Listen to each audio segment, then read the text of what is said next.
Hello, dear students. Welcome back to our news channel.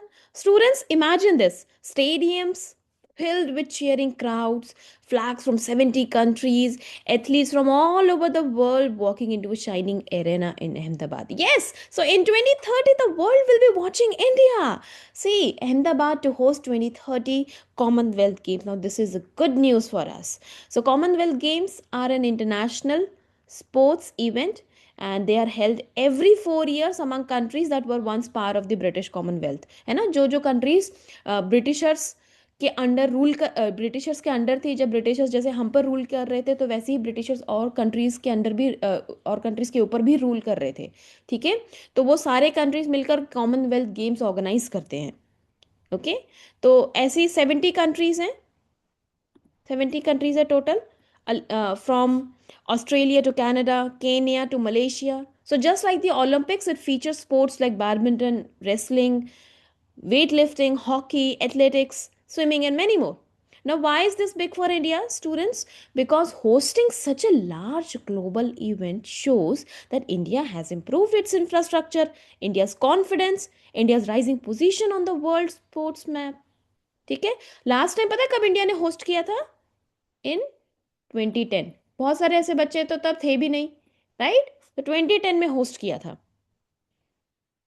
New Delhi में you can ask your parents about it okay तो 2010 में हुआ था अब अहमदाबाद को क्यों चूज किया गया so Commonwealth sports general assembly met in Glasgow.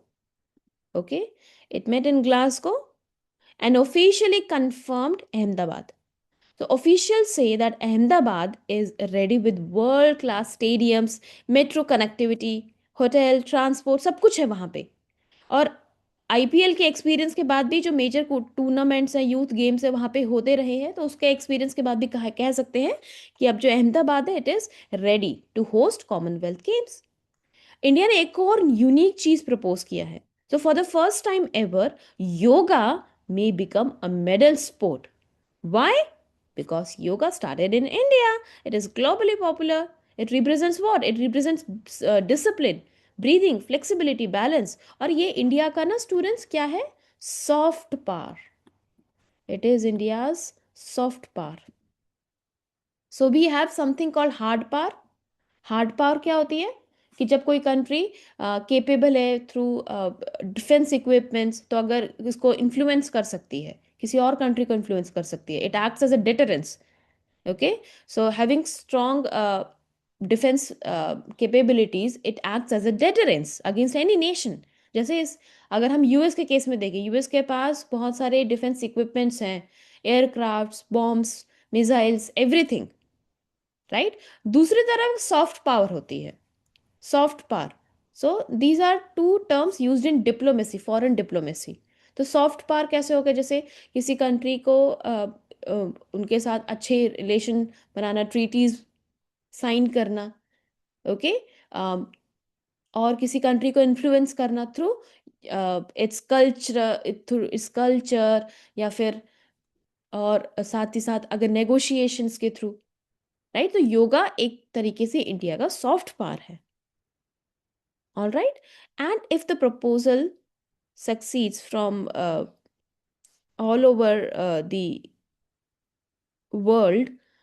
athletes from all over the world will perform asan they will demonstrate balance and posture और उसको एक आर्टिस्टिक जिम्नास्टिक्स की तरह ट्रीट किया जाएगा so that will be a proud moment for India है ना बहुत अच्छी बात होगी अब कौन कौन से स्पोर्ट्स वापस आ सकते हैं इंडिया ने कुछ स्पोर्ट्स हैं उसको भी प्रपोज किया है कि इनको भी शामिल करना चाहिए कौन कौन से sports badminton hockey wrestling T20 cricket shooting ना these are the sports where India traditionally performs well तो ऑफ कोर्स इंडिया ने ये प्रपोज किया है ऑल राइट और ये सुनकर तो हमारे ऑब्वियस सी बात है कि इतनी अच्छी न्यूज़ है आप ये देखो इस फोटो में ही आपको पता चलेगा see everyone is delighted so of course our prime minister was also delighted that India will host the centenary edition मतलब 100 year celebration of the Commonwealth Games so he said that it reflects India's sportsmanship India's capability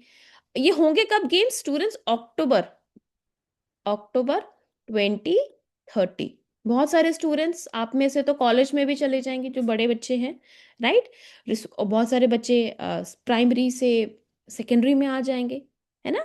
तो अब इसके साथ साथ India ने क्या promise किया है कि there will be zero controversies. Last time जब 2010 में हुआ था कॉमनवेल्थ गेम्स, तो उसमें बहुत सारी कंट्रोवर्सीज हुई थी। तो इस बार इंडिया ने कहा है there will be zero controversies, there will be transparent management, there will be high safety. Okay, and this is important because 2010 games had many controversies. So now India wants to show the world a perfect and peaceful event. Okay, अब ये तो हो गया हमारे Commonwealth games की बात। अब हम बात करते हैं दूसरे न्यूज आर्टिकल की। Now this is again important students. So have you ever seen bright bright yellow bright yellow jalebi? Jalebi कभी आपने देखा है? जलेबी एकदम येलो कलर की होती है, ब्राइट येलो जलेबी। और है ना, कहीं कहीं पे पिकल्स, जैसे अचार, पिकल्स कहीं पे vendors when they are selling, it is very red in colour. क्योंकि बहुत रेड, एकदम सुर्ख लाल pickles and super colourful sweets in the market, you might have seen those, है ना। so many times these bright colors do not come from turmeric or saffron. Instead, they come from dangerous synthetic dyes, and some of which are banned. Despite that, people are still using it. तो एक तो देखो, जब भी आप बाहर जाते हो स्टूडेंट्स, ये इतना जो कलरफुल होता है, एकदम से आपको पता चल रहा है कि नेचुरली नहीं है, इट्स टोटली आर्टिफिशियल। आप you should avoid that. Okay, and one of the worst offenders is Auramine O. Auramine O, what is this? It's a chemical, and it's a basically synthetic yellow dye. इसको कहाँ use किया जाता है? It's normally, dear students, it's used in textile factories, leather processing, जैसे paper manufacture करना है तब use किया जाता है। It is not meant for food, but some small industries use it illegally. बहुत सारे ऐसे इंडस्ट्रीज हैं, they are using it illegally. Why? It's cheap. It gives a bright yellow color. जैसे सैफरॉन होता है, टर्मरिक होता है, तो वैसा ही येलो कलर देता है ये, इसीलिए इसको यूज कर रहे हैं। And it is easily available. So many vendors are unaware that it is illegal. कुछ तो ऐसे, देखो ना, कुछ इलिटरेट होते हैं, कुछ नहीं पता होता, कुछ तो होते हैं उनको इनकी जानकारी नहीं होती, अवेयरनेस नहीं होती है। So many vendors, they are not aware that it is illegal. Now it's quite dangerous. This chemical is very dangerous. Reason being, scientific studies have shown that this chemical, it can cause liver damage, it can cause kidney damage, genetic mutation, even there will be higher risk of cancer. So International Agency for Research on Cancer says that it clarifies that auramine as a substance that is possibly carcinogenic to humans. Carcinogenic, what is carcinogenic? It means that it is cancer causing. So imagine something used to color leather and textile is entering human food.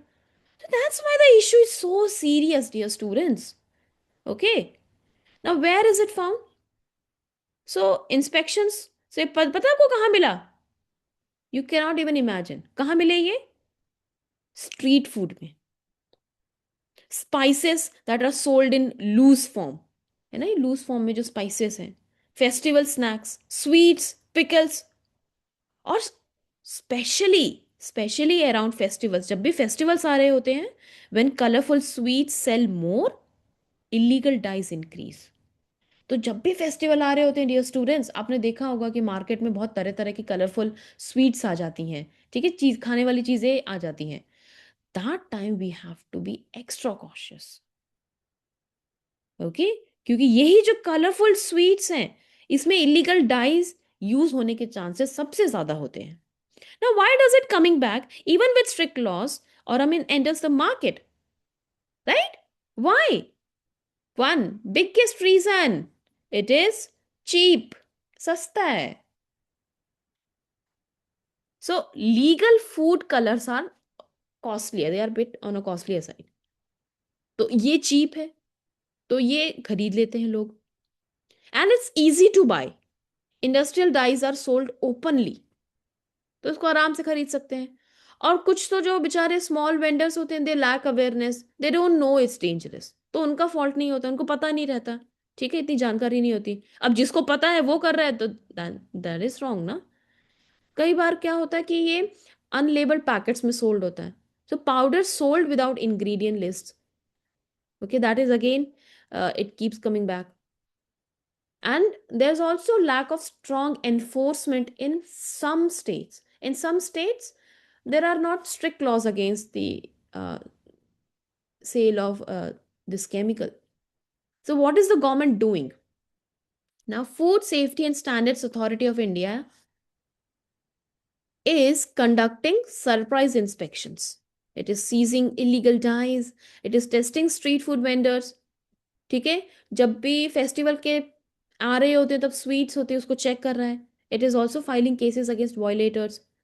Lab facilities भी increase हो रही है, और जो small manufacturers हैं उनको training दे रहे हैं, उनको बताया जा रहा है, अवेयरनेस फैलाई जा रही है। Okay, so some states have become very strict.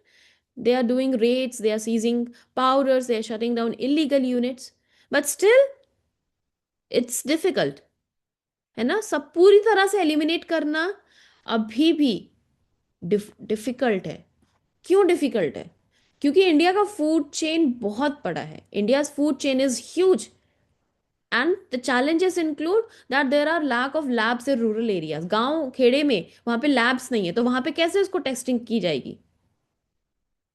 There are not enough trained inspectors, इतने सारे ट्रेन्ड इंस्पेक्टर्स नहीं है जो इसको चेक करें। Vendors are unaware of rules, vendors जो है जो बेचते हैं, ठीक है, उनको रूल्स के बारे में नहीं पता। और जो इंडस्ट्रियल केमिकल्स हैं, industrial chemical market, they are selling these dyes freely, इसको खुले में बेचा जा रहा है, इसके केमिकल को बहुत इजीली अवेलेबल है, कोई भी खरीद सकता है, and there is delay in testing results. So what needs to be done? Experts say that India needs stricter regulation of chemical shops. Testing kit होनी चाहिए जगह जगह पर, ठीक है, लोगों में जानकारी होनी चाहिए। लोगों में जानकारी के लिए क्या करना है, तभी तो न्यूज़पेपर में आया है ये article. Okay, that is why students, it's said that reading newspaper, it's not just about making you civil servant, it's also about making you responsible citizen, है ना, आप एक रिस्पॉन्सिबल सिटीजन बनो, अवेयर सिटीजन बनो। Okay, and there should be harsher penalties for repeated offenders. ऐसा तो नहीं है कि सारे ही इनोसेंट है, सबको, किसी को नहीं पता, तो बहुत सारे ऐसे हैं जिनको पता है, then still they are doing this. So there should be harsher penalties for repeated offenders, and education campaigns should also be there. Okay. Now what can you do as a student? आप as a student क्या कर सकते हो? Students, please, it's a request, avoid extremely bright or unnatural looking sweets. आपको कहीं पर भी आप जाते हो ना स्वीट शॉप पे, आप अपने पेरेंट्स को बोलते हो कि मुझे स्वीट्स खानी है, तो आप हमेशा जो एक्सट्रीमली ब्राइट कलर के जो स्वीट्स होते हैं, जो अननेचुरल दिखते हैं, प्लीज उसको मत खाओ, उसको मत खरीदो। And don't buy from vendors using suspicious colours, ठीक है, पैकेज्ड और ब्रांडेड आइटम्स ही प्रेफर करो।